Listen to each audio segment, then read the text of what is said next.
Y ahora sí arrancamos. Extreme Makeover. ¿Con qué se come? No sé si se acuerdan, hace un par de años atrás, había un programa llamado Extreme Makeover, que después hubo una versión en Latinoamérica de Extreme Makeover, y era un reality donde un equipo de diseñadores voluntarios aparecía en la casa de una familia, tiraban abajo medio barrio y en una semana lo reconstruían todo.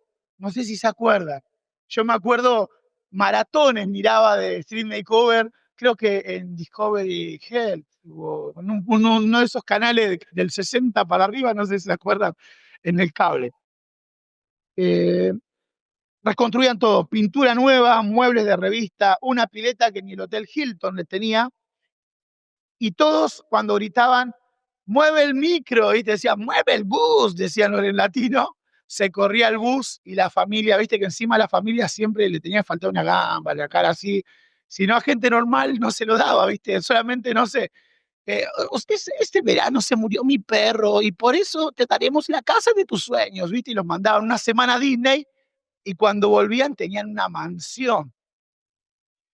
Todo se veía impecable, como si nada hubiera estado roto antes, pero lo curioso era eso.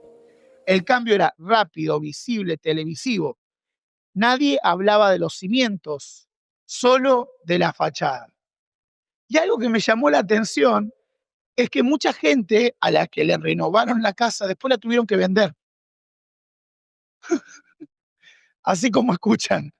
Porque vos tenías una casa humilde de un baño, 3 habitaciones y una cucha para el perro, pero después que ellos venían te ponían una pileta olímpica, 4 baños, eran 2 personas, pero te metían 6 baños, 36 habitaciones. Del segundo piso bajabas al sótano en un tobogán, un ascensor que iba para arriba, para el costado, para todos lados, y claro, después hay que pagar los impuestos de esa casa gigante, y mucha de la gente a la que le habían renovado la casa, después se encontraban que no la podían pagar a la casa, no la podían mantener, no podían mantener la electricidad, no podían mantener todo lo que Extreme Makeover había puesto en tu casa, ¿te imaginas? Te dejan la casa de tus sueños y la tenés que regalar, la tenés que vender porque no la podés. ¿Te imaginas, Susi, limpiar una casa con 4 baños? Con 6 habitaciones. Sí, los que tenemos pibes sabemos lo que es entrar a la habitación de los nenes, es, creo que en Hiroshima, después que cayó la bomba, estaba más ordenado que esa habitación. Entras así, viste, tratando de no pisar nada, porque es un desastre. ¿Te imaginas 6 habitaciones así? No, no. ¿Dónde dejé el teléfono? ¿En cuál de las 20 habitaciones? Y andaba, ¿viste? A ver, llamame. Está, y está allá lejos, ¿viste? Lo dejé en el 4.º piso después del tobogán con el tiranosaurio Rex. Y así más o menos estamos en este tiempo. No sé si ustedes vieron, tenemos proyector nuevo. No sé si vieron que la pantalla está mucho más grande, que ahora se ve con claridad. Pintamos el techo, pintamos el cielo raso. Un aplauso.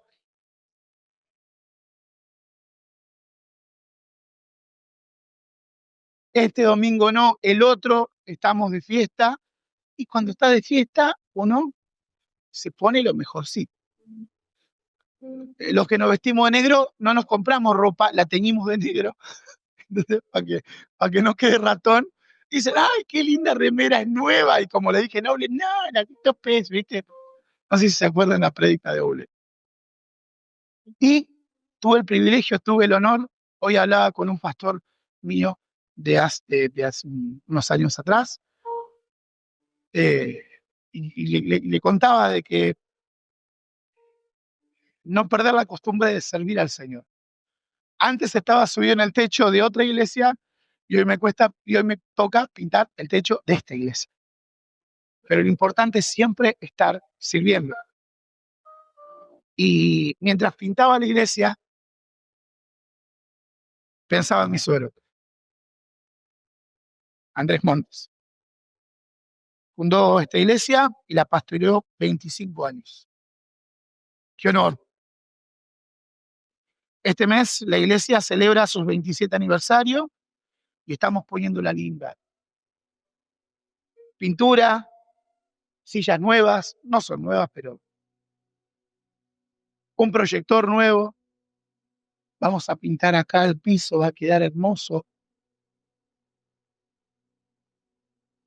Y mientras trabajaba, no podía evitar imaginándolo, moviendo brochas y sillas, haciendo su versión de este mismo esfuerzo. Me imagino la cantidad de veces que él estuvo en nuestra situación. Está bien, cuando yo llegué estaba pintada de marrón de la iglesia, no pintaría nunca de marrón yo. Pero me imagino que cuando yo estaba allá pintando y viendo y me imaginaba cómo iba a quedar la iglesia y cómo iba a quedar y sonreía de verlo en mi cabeza, me imaginaba a Andrés en la misma situación, imaginándosela, en cómo iba a reaccionar la congregación cuando llegue y vea que habían pintado, que pusieron ahí un cartel hermoso. Me imagino cuando llegaron y vieron ese cartel que estaba ahí por primera vez. Impactante, así. Y él la fue reformando, así como nosotros estamos haciendo lo mismo. Como comunidad intentamos continuar su legado, honrando su entrega y pasión por la Iglesia de Cristo. Ojalá algún día puedan decir lo mismo que estoy diciendo yo de Andrés. Vamos a decir, ¿te acuerdas de Susana? ¿Cómo servía? ¿Te acuerdas de Silvia? ¿Te acuerdas, Maxi? Cuando pintaba la iglesia. Quizás algún día mi hijo esté en este lugar, acordándose de mí, acordándose de ustedes. Les contaba la otra vez, cuando les contaba del poema que dice: me enamoré de la novia de mi mejor amigo, y uno me dijo que era Carvi, y le digo, no, está hablando de la iglesia. Y ese poema decía que cada vez que se escucha un llanto de un niño interrumpiendo el silencio sacramental de un domingo a la mañana, significa que esa iglesia no va a morir todavía. Y yo pensaba, cada vez que escuchamos a los nenes corriendo por el techo, molestando, porque todavía no tienen un baño arriba entrando, significa que hay iglesia para rato todavía. Entonces, hablando de reforma, me venía esto a la cabeza. Pero ¿por qué les hablo de reforma?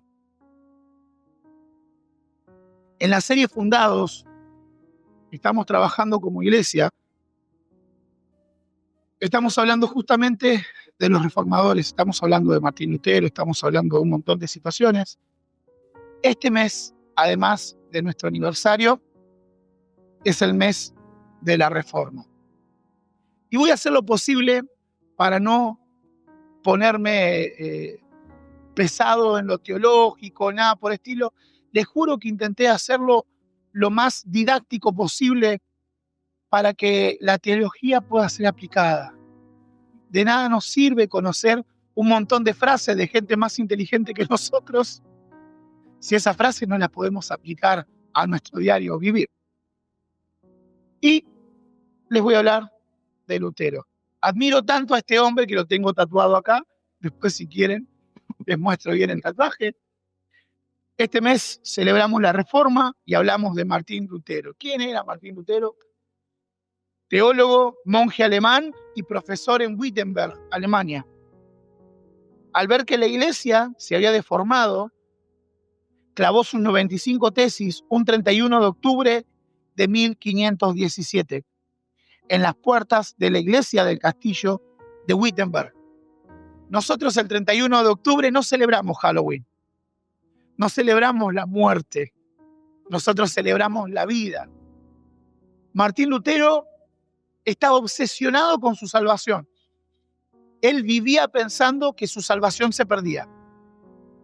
Entonces, él iba 3, 4 veces al confesionario a confesarse. Y a veces, imagínense, Martín Lutero salía del confesionario, así, pisaba caca, ¡pum! Se le escapaba en alemán, hay un Dragon. Y era como, y volvía de nuevo al confesionario y decía, padre, he pecado. ¿Qué pasó? No, pisé caca de Rottweiler. Son alemanes, ya había en aquella época, imagino. Pisé caca de Rottweiler y querido, y dije, Dragon. Y perdió la salvación porque había dicho una mala palabra. Salía del confesionario, pasa una monja. La monja se partía, era jamón del medio, no era monja. Y la Biblia dice que todo aquel que mirare y haya codiciado en su corazón ya cometió adulterio. Lutero se le fue la palomita, bajaron los buitres, salieron los dientes de vampiro, de nuevo el confesionario. Padre, peca, ¿qué pasó, Martín, esta vez? No hace falta que vengas todo el tiempo, Martín. He pecado. ¿Qué pasó? Se cruzó Luciano, la monja, ¿vos la viste? Y sí, yo también la vi, querido. Y ahí se confesaban los dos, eran los dos monjes, así que entre los dos se pedían perdón, porque ellos creían que la justicia de Dios era demasiado justa, un Dios demasiado justo y severo, y no había forma humana de poder vivir esa santidad sin la que nadie verá a Jehová, nadie verá al Señor. Lutero va a Roma, llega a Roma, a la ciudad santa, el jefe de él, al ver su corazón, lo envía a Roma como anda a ver las reliquias. Y decía que sí, no sé, había un clavo de Jesús ahí.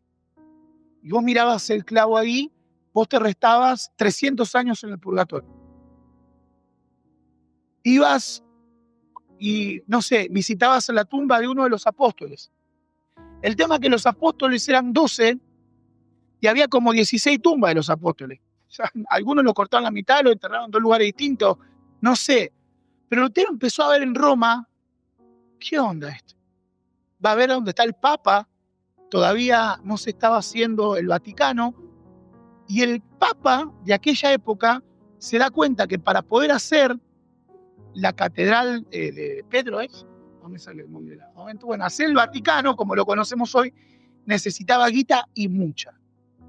Y no estaba Trump para comprarle pesos vaticanos en ese momento al Vaticano, necesitaba plata, entonces sale a vender indulgencias. Y ellos literalmente llegaban en una carroza a tu pueblo, te mostraban cómo te ibas a prender fuego en el infierno, como tus hijos se estaban prendiendo fuego si murieron antes que vos, como tu papá, tu mamá, tu abuelo, tu tía, todos, el perro, se estaban todos prendiendo fuego en el infierno, y ellos te decían que la manera de evitar el infierno era comprando indulgencias. Si se había muerto tu nene y todavía no lo habías podido bautizar, estaba en el purgatorio, vos tenías que poner la monedita, y el dicho dice que la moneda cayendo, el alma subiendo. Decimos, no, eso es una locura. Maxi, ¿por qué venís a contar algo de 1517 hoy? No sé si ustedes vieron los canales a las 2, 3 de la mañana. Hay pastores que más o menos están haciendo lo mismo. Se está vendiendo el agua del monte Sinaí, el aceite del monte de los olivos. Y si pones plata, Dios te va a bendecir. Y resulta que la gracia de Dios es una especie de prostituta en subasta que se va a ir con el que más ponga. Y yo vengo, te tiro una profecía y te digo que Dios te va a dar un auto de color verde, un Mercedes. Ahí viene la gente. Y yo he visto en iglesias que le tiran dólares en el piso del púlpito al pastor porque es la manera de pactar esa promesa. Hay un dicho que dice que todo pueblo que no conoce su historia está obligado a repetirla. Entonces es importante que como pueblo conozcamos nuestra historia. Lutero lee en Romanos 1:17, el justo por la fe vivirá. Le explotó la cabeza. ¿Y el purgatorio? ¿Y la indulgencia? Me olvidé. Cuando llega a Roma, En Roma encuentra en el Vaticano solo dos cosas. El Vaticano es un país dentro de la capital de Italia, Roma. Encuentra solo dos cosas. Si vos estabas adentro del Vaticano y necesitabas ir al chino para comprar una Manaos, tenías que salir del Vaticano. Porque no había negocios dentro del Vaticano. Dentro del Vaticano solamente había parroquias y prostíbulos. Y se ve que los monjes necesitaban hacer ejercicio. Entonces Lutero vuelve con toda esa información a la cabeza y él se da cuenta de que la iglesia se deformó. Nada tiene que ver la iglesia que él está viendo con la iglesia que dejó el Señor Jesús cuando ascendió a los cielos. Entonces lee: el justo por la fe vivirá. Comprendió que la verdadera vida no viene ni de rituales ni de tradiciones humanas, sino de volver a las bases. Confiar plenamente en Dios y en su palabra. Esto despertó a la iglesia a la verdad del Evangelio y nos recuerda que siempre podemos volver al original y volver al original y reformarnos desde la raíz. Y deformarnos, iba a decir. El tema es que todo muy lindo a nivel iglesia. Bueno, un tipo agarró un 31 de octubre, clavó 95 tesis. En las 95 tesis decía que el Papa no tenía autoridad más que bla, bla, bla. ¿En qué me afecta a mí o a la sociedad lo que Lutero hizo? La reforma no solo transformó la iglesia, también cambió el mundo. Trajo una nueva manera de pensar, trabajar y vivir la fe.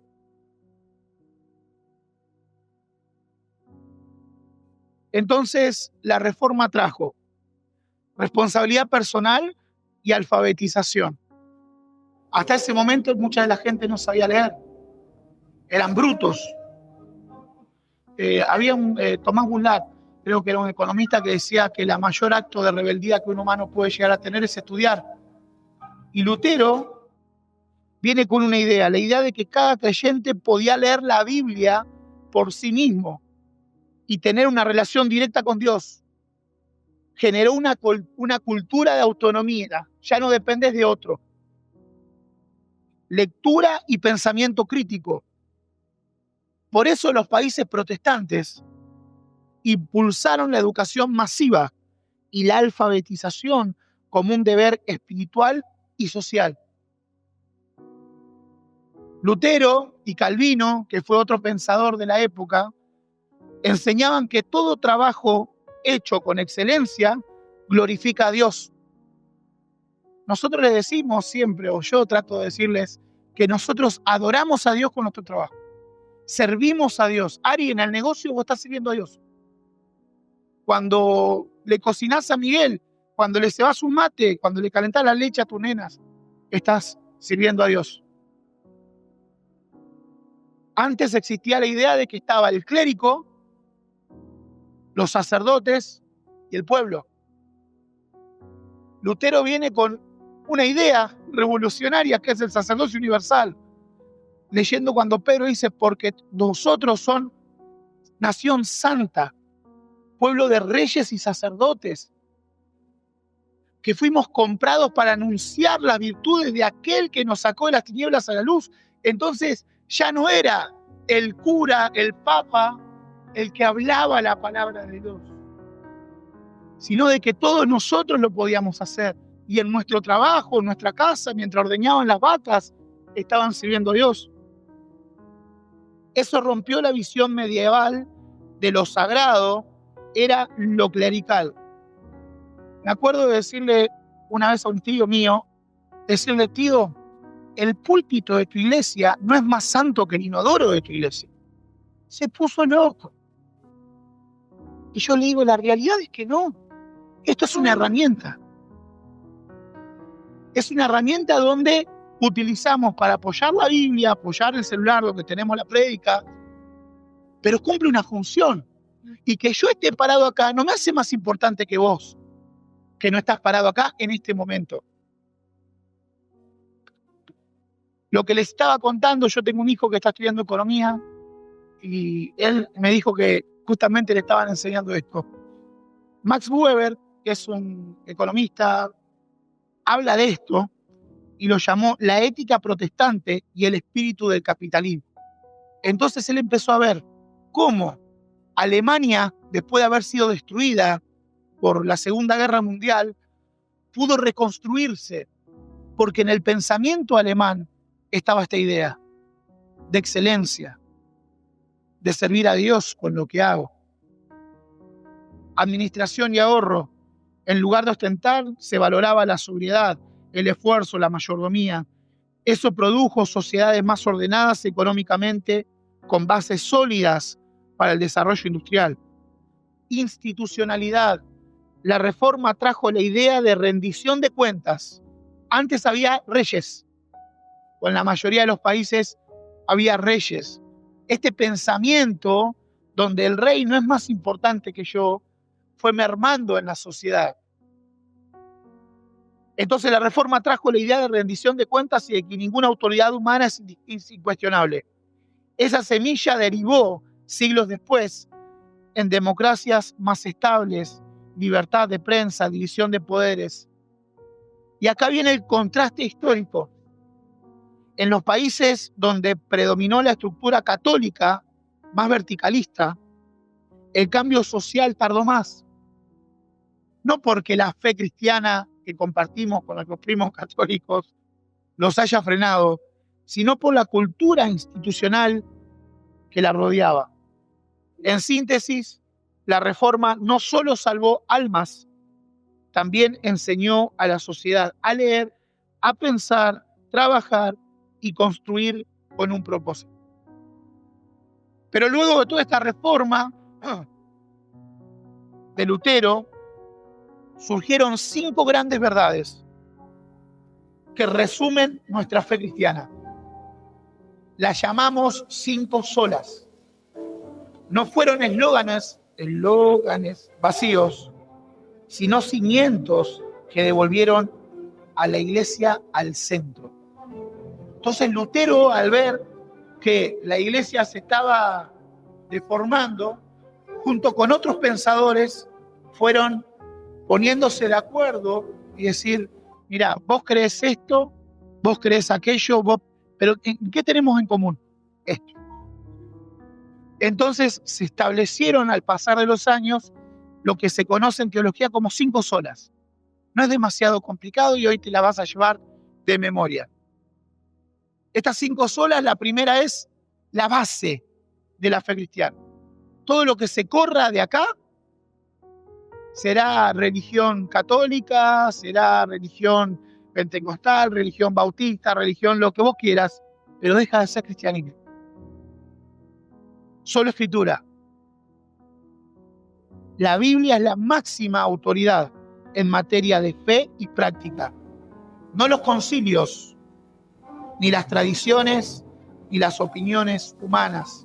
Yo puedo venir acá y profetizarte que va a venir Arcángel Miguel con un alfajor de maicena. La realidad es que eso no está en la Biblia. Yo debería juzgarlo y todo lo que pase, todo lo que yo crea lo debería comparar con la Biblia. Toda la escritura es inspirada por Dios y útil para enseñar, para reprender, para corregir, para instruir en la justicia, dice Timoteo. Después, al fijarnos en la Biblia, que es la base de nuestra fe, viene solo fide, solo fe, solo por la fe. La salvación no se gana por obras ni méritos personales. Solo se recibe confiando en Cristo. Hoy escuchaba, ¿por qué la fe? Porque la fe es la única obra del hombre que no puede hacer. De hecho, el Evangelio se revela la justicia que proviene de Dios, la cual es por fe, de principio a fin, tal como está escrito, el justo por la fe vivirá, dice Romanos. Entonces, yo iba a poner un videíto, pero no lo puse. Hay una serie de dibujos norteamericana donde es por fe, es por creer en Dios, que somos salvos. Entonces, No importa si me porto bien, no importa si me porto mal. Yo agarré, pasé adelante, hice la oración de fe, levanté la mano, lloré y entro al cielo. No, si no naciste de nuevo, no vas a entrar al cielo. Salvo siempre salvo, perdido siempre perdido. Si crees, por consecuencia vas a tener obras. Entonces este dibujito tiene a Bin Laden. A Bin Laden ahí armando una bomba, ponele. Y entra el equipo SWAT, lo apuntan con los láseres, las armas, y él se pone bien y dice, acepto al Señor Jesús en tu corazón. Lo matan, y aparece en el cielo y dice, ¡ah! Y ganó. O sea, vivió su vida de manera horrible, pero el tipo hizo una oración mágica, una abracadabra de aceptar a Jesús en su corazón y se fue al cielo. Pero en su corazón Jesús nunca fue el rey. Solo gracia, la tercera sola. Solo por gracia Dios nos salva, no porque lo merezcamos, sino por su favor inmerecido. Porque por gracia sois salvos por medio de la fe, y esto no es de vosotros, pues es don de Dios, no por obras, para que nadie se gloríe, ni siquiera de una supuesta santidad. Y esto, Lutero nos fue llevando ese tipo de pensamiento y se da cuenta que la iglesia tenía a San Benito, a San Perrito, a San Juancito, a San Tomás, San Tomasito. Tenía la Virgen, no sé cuántas virgen, en teoría es una sola, pero tenía la Virgen de esta cuadra, la Virgen de la otra cuadra y la Virgen de la otra cuadra, que son las mismas pero no son iguales. Y Lutero, al leer la Biblia, se da cuenta y escribe en esta cuarta sola, solus Christus, solo Cristo.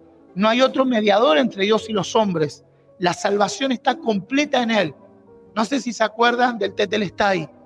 Consumado es, que se llevaron el papelito.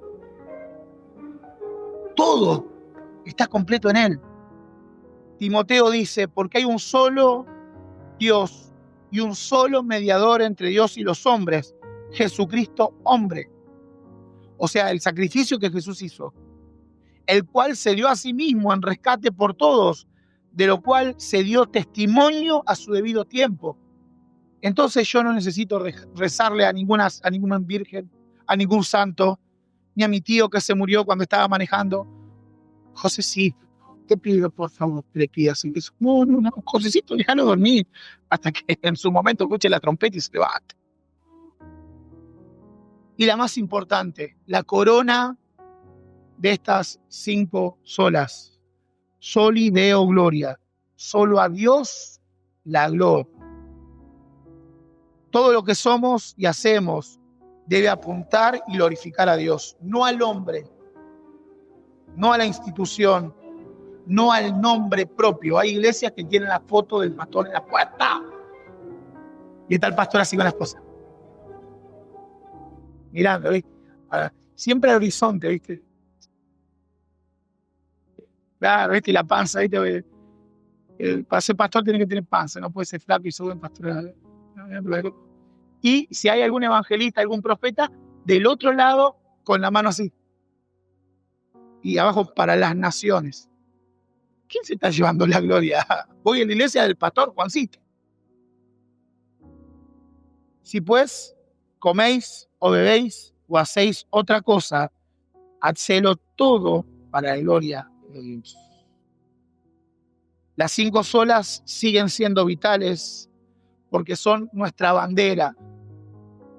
La verdad no se negocia. La salvación no se compra. La gracia viene de Dios. Cristo no se reemplaza y Dios no comparte su gloria con nadie. Todo comenzó en Dios, todo depende de Él y todo termina en su gloria. Ari me contaba el otro día de que estaba con un pasajero y salieron hablando de Lutero y terminaron hablando de la Reforma y terminaron hablando de la fe y cosas por el estilo. Y vos decís, ¿qué tiene que ver esto? Todo queda, todo va quedando. Ya te digo que el próximo pasajero le termina marcando las 5 solas, ¿sabes? De estas 5 solas, y acá termino esto, viene una idea.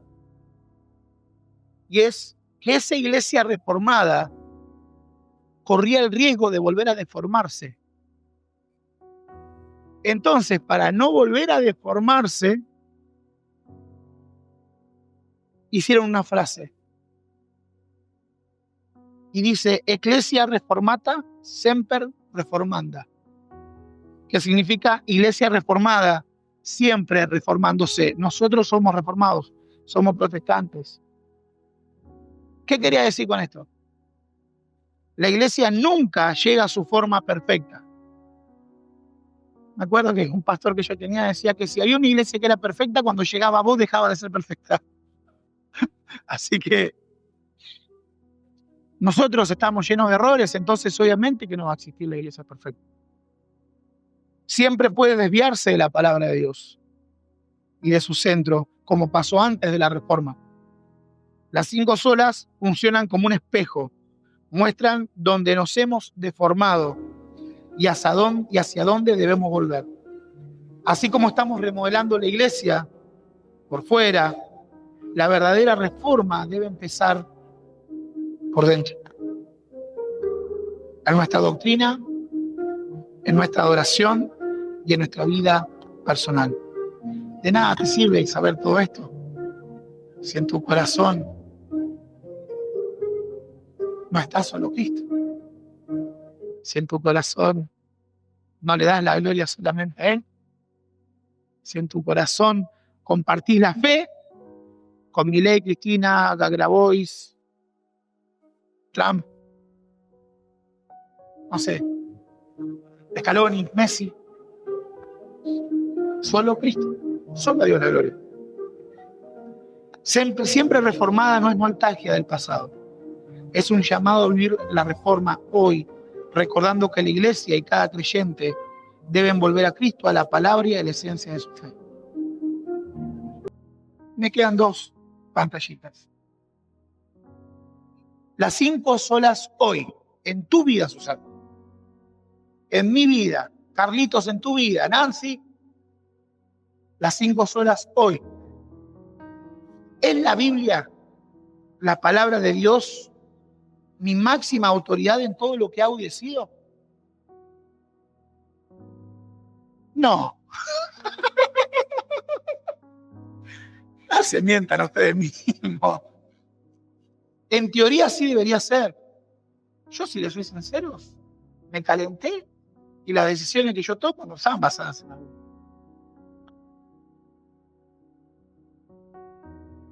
Tengo mi fe verdaderamente puesta en Cristo, confiando en Él mi vida diaria y no solo en lo que hago. ¿Qué?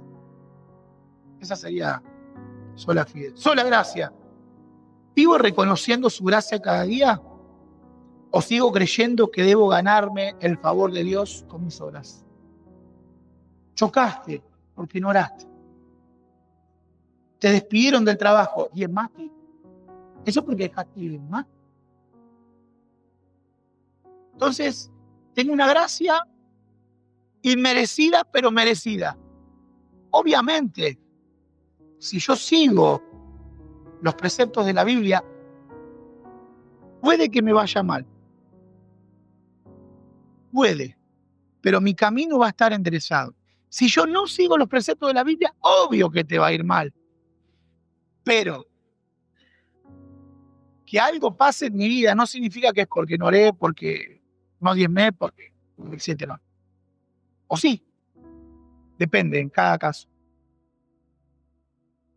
Solo Cristo. ¿Es Cristo el centro de mi vida? Lau, ¿es Jesús el centro de tu vida realmente? ¿De mi familia? ¿De mi trabajo? ¿De mis estudios? ¿De mis relaciones?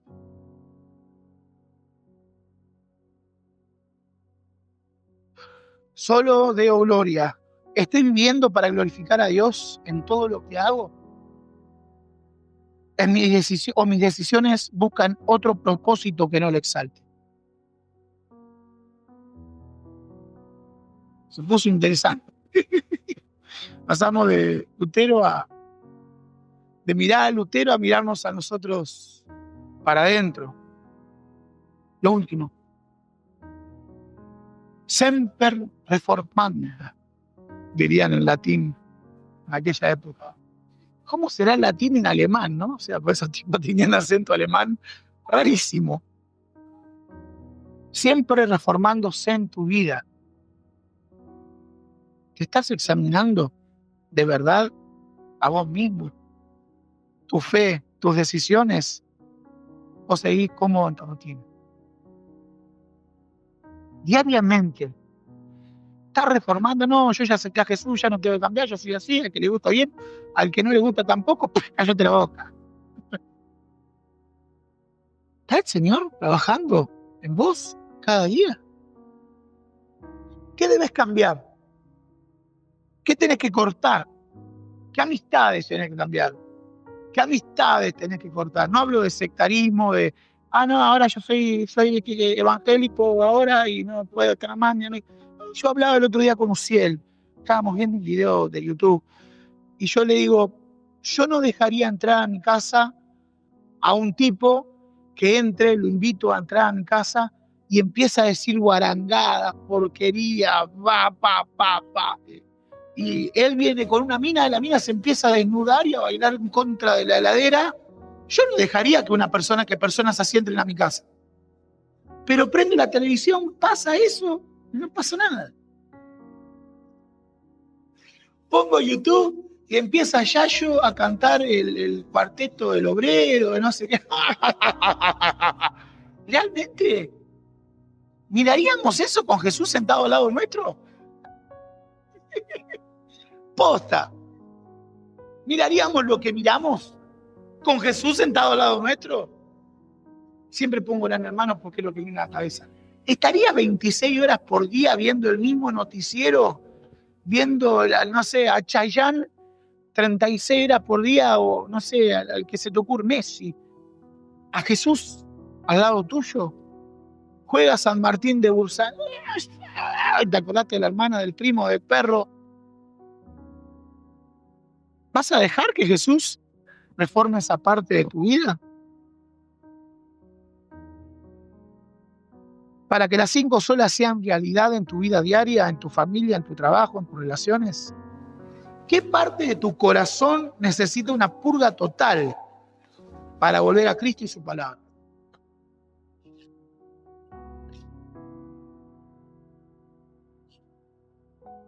¿Vas a permitir que Dios te muestre tus fallas? ¿O preferís seguir viviendo como si nada pasara? ¿Qué es lo más cómodo?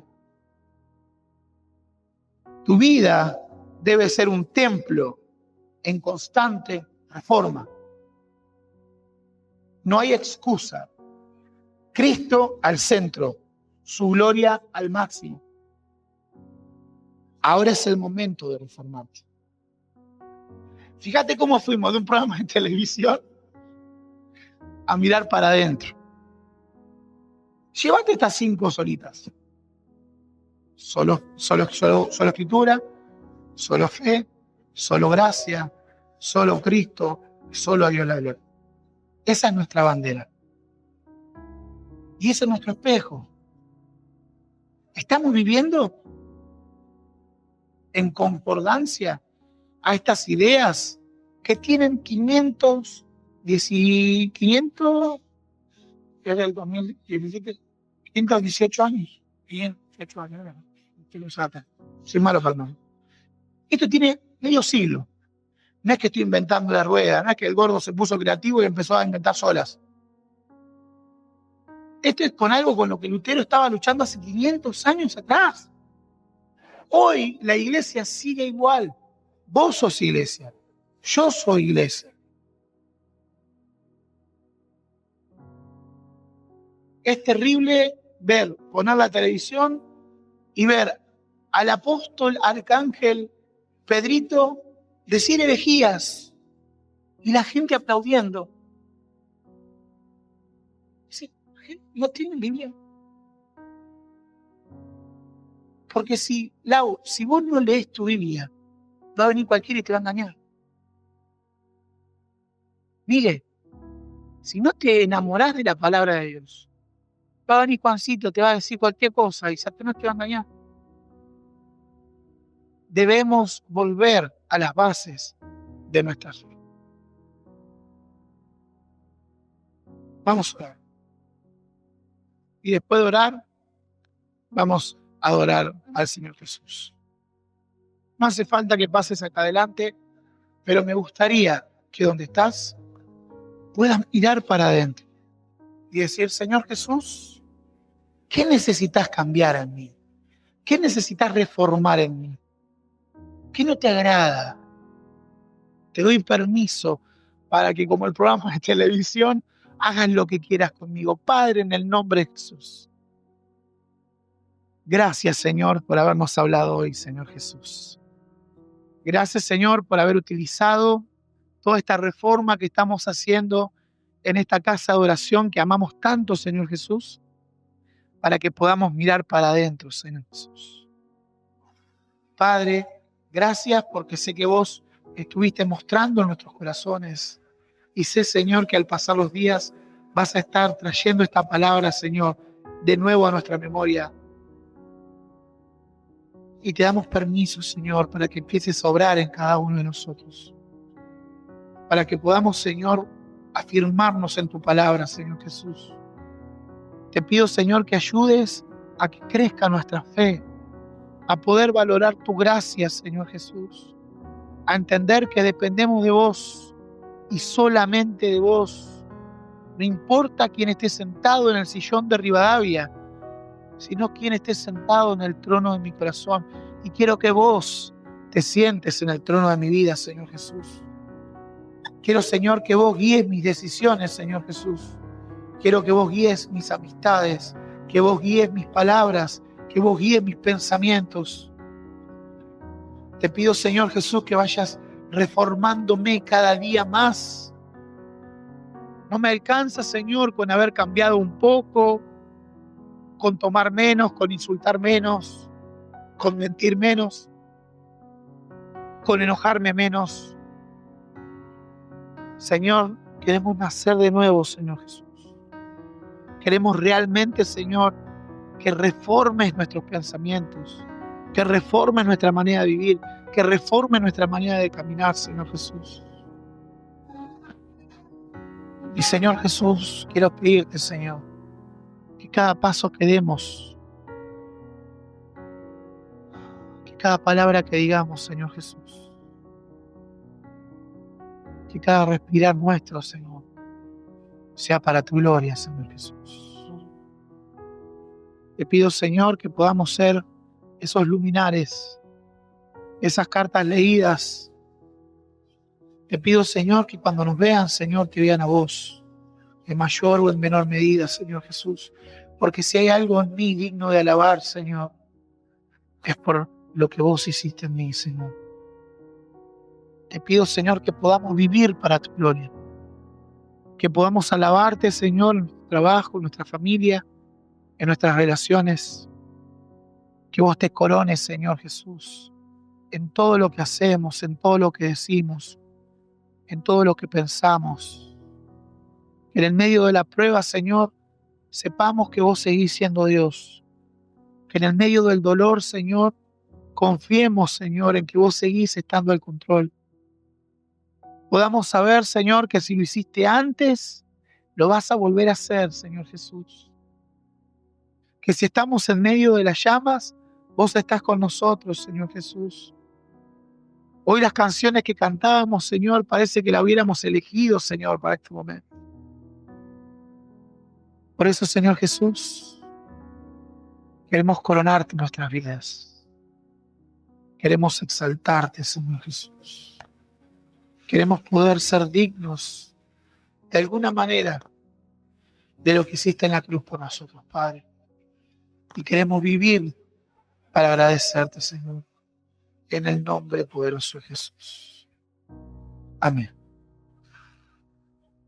Vamos a adorar al Señor Jesús y te pido que ahí donde estés puedas pensar en esto que estuvimos pensando. Señor Jesús, ¿qué tenés que cambiar en mi vida? Nos rendimos a vos, Señor Jesús. Nos entregamos, Señor Jesús.